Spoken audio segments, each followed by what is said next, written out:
That bit. I had been working as a puppeteer since about 1992, and I did a film with Neil Scanlon, who's the head of the creature shop, a thing called Prometheus for Ridley Scott. And several years later, I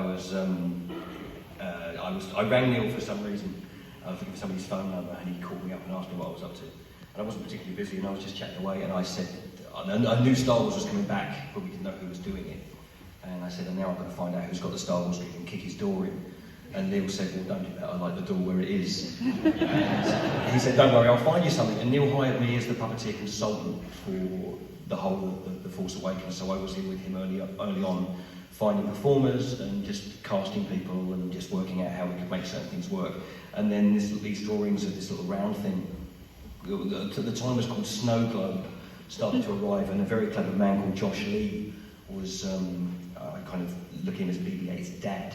He was put in charge of mechanising these drawings and trying to realise it. So he gave me a puppet about this big with a little polystyrene body, and I had this little head that would turn.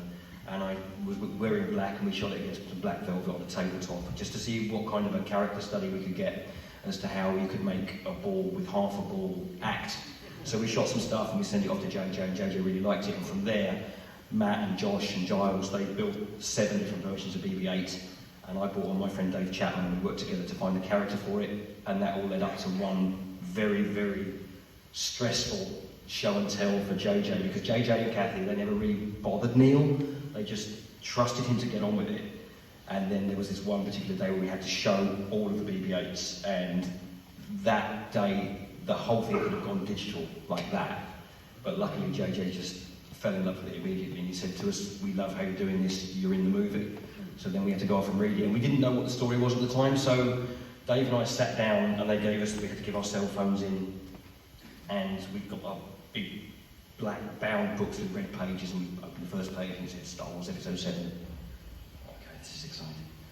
And we started to read the script, and we realised he wasn't just in it a bit, he was in it all the way through, and that was when we started to panic. But we were really lucky, and it went all right, didn't it? It went okay. Well, Dominic, sorry, we're out of time. Oh, that's it.